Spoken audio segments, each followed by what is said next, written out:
Je dirais que le hic, il vient de finir par le règlement intérieur qui est une loi organique, mais surtout sur le statut du député. Parce qu'aujourd'hui, ce qu'on demande, c'est la redevabilité pour le député qui a siégé lors d'une législature, et c'est tout à fait normal. Et le bilan que les députés font, c'est surtout par rapport à leur assise, parce qu'on dit que le député est le représentant du département.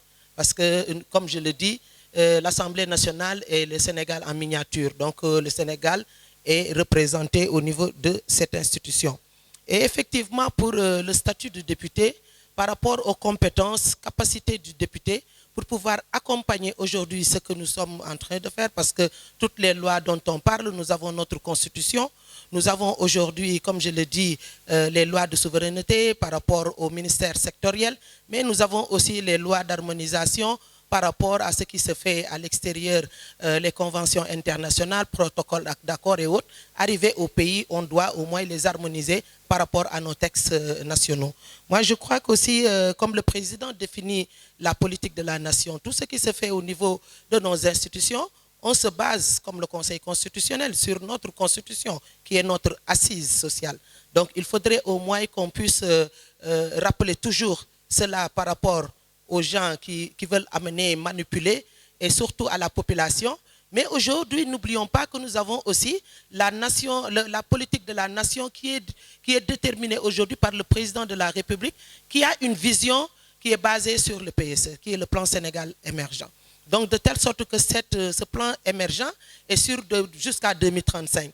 De telle sorte qu'aujourd'hui, peut-être que Seydou l'a un peu oublié, parce qu'avec le budget programme, nous avons les engagements, les autorisations d'engagement, qui aujourd'hui, on ne fait plus le budget annuellement, mais on peut avoir des engagements sur 3 ans, et pour un peu ne pas arrêter brusquement ce qui se fait, parce qu'aujourd'hui, le budget programme, c'est pour surtout les résultats. Et quand on parle de résultats, c'est pour l'impact des politiques publiques que nous menons au niveau, que nous votons à travers ces lois, pour que la population puisse se sentir, parce que c'est à la population de s'approprier ces lois qui sont universelles, mais aussi ça va permettre de pouvoir au moins faire cette évaluation qui est reposée sur l'impact et les indicateurs. Parce que si on fait une réforme aujourd'hui par rapport aux lois qui sont votées, et si je prends aujourd'hui la loi sur le loyer, qui a été votée, qui est une bonne loi, mais on a constaté des insuffisances.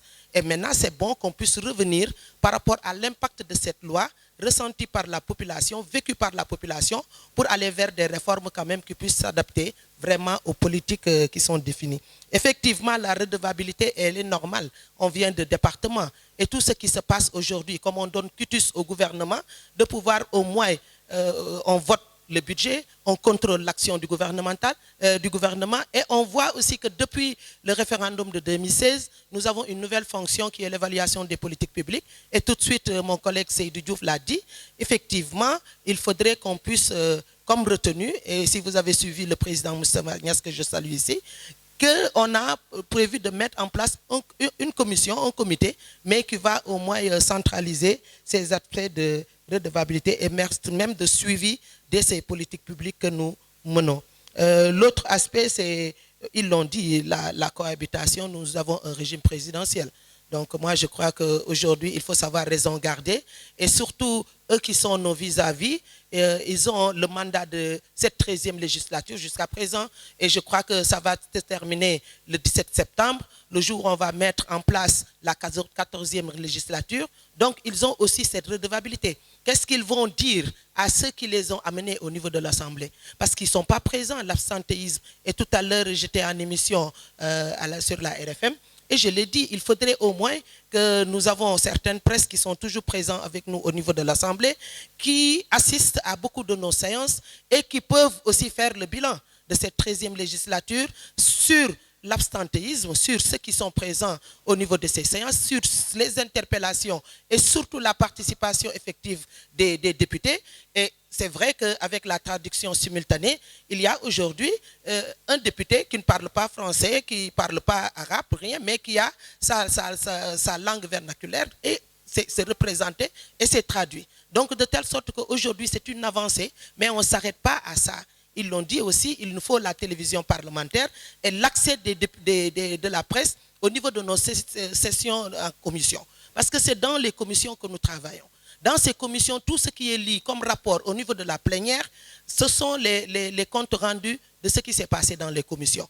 Et je crois qu'aujourd'hui, c'est ce qu'ils prennent comme séance politique pour pouvoir assister et vraiment poser des questions, n'attendent même pas la réponse des ministres pour partir. Moi, je crois qu'aujourd'hui, avec la loi de règlement qu'on a reçue tout dernièrement, parce que ce sera à la 14e de pouvoir déterminer cela, effectivement, il y avait un retard sur les lois de règlement. Aujourd'hui, nous avons la loi de règlement de 2021 qui est sur la table de l'Assemblée nationale, mais n'oublions pas qu'il l'a dit, le débat d'orientation budgétaire, on l'a fait le 30 juin, qui permet au moins aux députés qui représentent une zone bien définie, c'est-à-dire les départements, de pouvoir participer et orienter un peu ces politiques publiques par rapport aux manquements, par rapport à la continuité, à la consolidation de ce qui s'est fait au niveau des politiques publiques ciblées dans ces zones.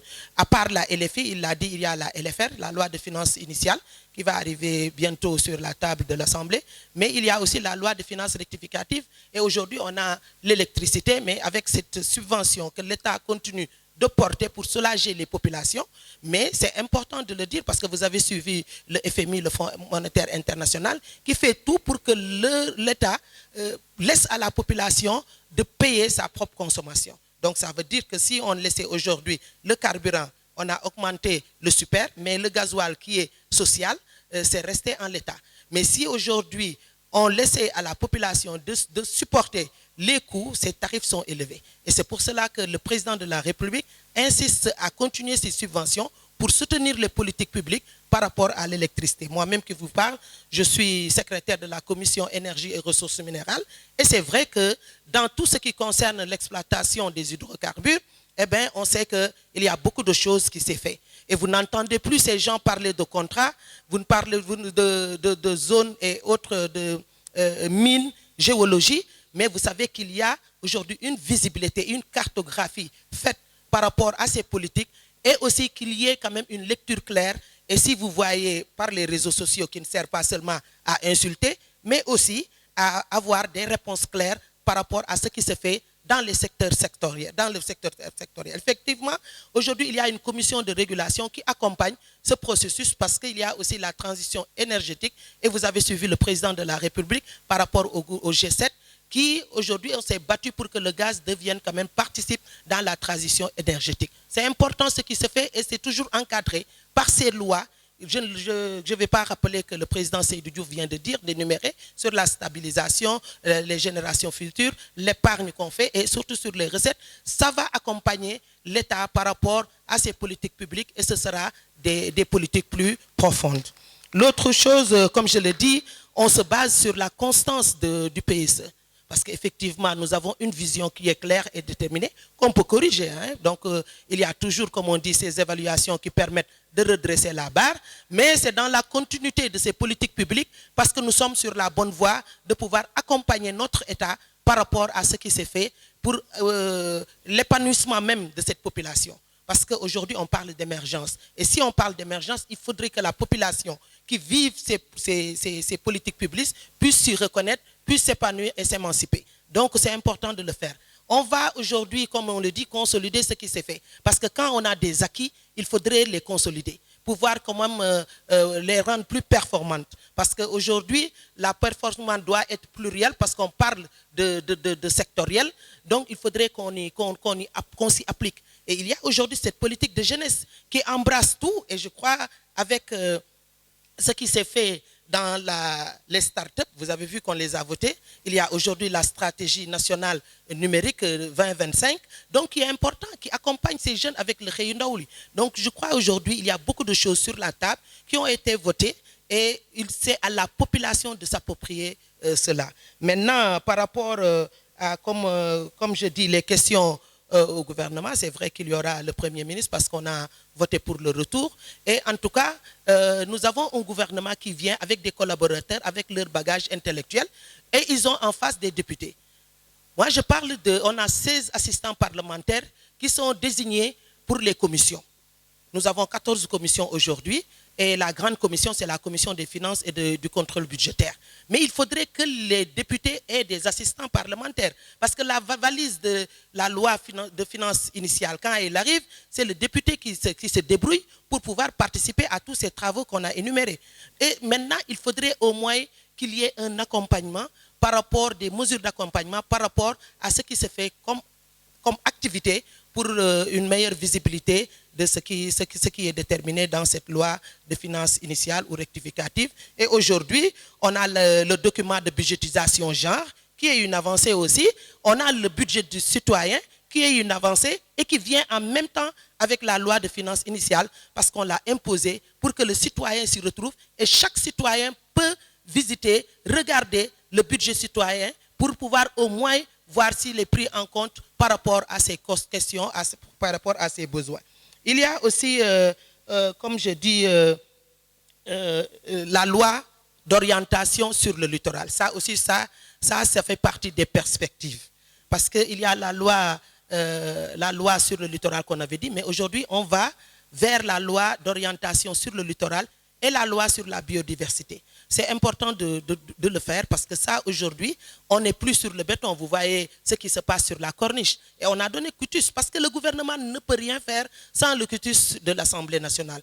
L'Assemblée nationale est là pour une majorité, pour la continuité des actions du gouvernement. Mais ceux qui sont en face aujourd'hui, ils vous parlent de majorité. S'ils n'ont pas la majorité, ils ne pourront pas dire ce qu'ils sont en train de dire. Donc, il faudrait à l'Assemblée qu'il y ait une majorité pour accompagner la politique du chef de l'État.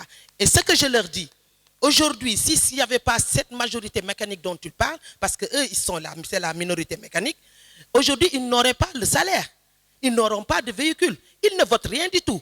Ils parlent aujourd'hui des activités, de l'eau à Touba et autres, mais aucun budget, aucune loi n'est votée par cette opposition qui est en face de nous. Et je dis que c'est dérisoire parce que les relations entre groupes parlementaires, comme défini par le ministre Abdoul Fattah, donc c'est ce qui doit être. S'il y a quelque chose, la critique ne doit pas être subjective. Donc cette critique doit être vraiment constructive pour pouvoir accompagner ce qui est au-devant. Et c'est eux qu'on voit, des députés de l'opposition qui déchirent au perchoir des lois qui leur sont proposées pour la population qu'ils représentent. Donc l'autre fond, c'est par rapport, je crois, je l'ai dit tout de suite, les commissions. Effectivement, ces commissions aujourd'hui, il faudrait qu'on puisse y travailler. Moi je les taquine toujours parce que je dis qu'il faudrait qu'il y ait plus de femmes présidentes de commission, parce que nous avons 14 femmes, mais en tout cas, c'est ça. Il faudrait que cette présence féminine, parce que je ne le dis pas seulement parce que nous sommes des femmes, mais on sait qu'aujourd'hui, avec les objectifs de développement durable, où nos États ont ratifié cela par rapport aux conventions qui sont internationales, il faudrait qu'on puisse donner la place qu'occupent les femmes dans ces politiques. Et actuellement, c'est ce qui se fait. Il y a le président de la République aujourd'hui qui est président de l'Union africaine. Vous regardez bien avec l'agenda 2063, eh bien, il y a beaucoup de choses qui se font pour l'Afrique. Et quand on parle d'Afrique, il y a le Sénégal qui est là. Et c'est le président de la République aujourd'hui qui porte cette politique pour amener au devant le petit pays que nous sommes, qui représente le Sénégal. Je dirais aussi, je crois que j'ai mis les perspectives. La télévision, j'en ai parlé. Mais je crois qu'aujourd'hui, l'accompagnement doit être fait. Voilà, c'était l'accompagnement des lois. Parce qu'effectivement, ce qui pose problème, c'est la mise en œuvre de ces lois. Donc, de telle sorte que quand la loi arrive à l'Assemblée, ça fait partie des doléances des députés, qu'on puisse accompagner la proposition de décret d'application pour qu'ensemble, si la loi est acceptée, promulguée, que automatiquement, que ça soit mis en œuvre, il y a l'applicabilité. Ça, en tout cas, on a aussi visité certains pays, dont le Burkina Faso. Il n'y a aucune loi qui vient à l'Assemblée sans être accompagnée par la proposition de décret d'application. Donc ça aussi, c'est important, dans le cadre de suivi, surtout pour la commission de délégation, pour qu'on puisse au moins faciliter ce travail aux députés qui sont membres de ces commissions. C'est vrai que je ne veux pas être loin. Il m'avait dit 25 minutes parce que je suis en visite de proximité. Mais là, c'était tout juste pour apporter un peu. Et il y a, je lisais tout de suite, la loi sur le viol.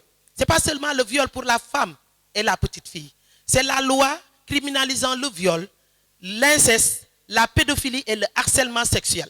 C'est pas seulement parce que quand on parle de pédophilie, c'est pas seulement la fille, la petite fille. Il y a les petits garçons.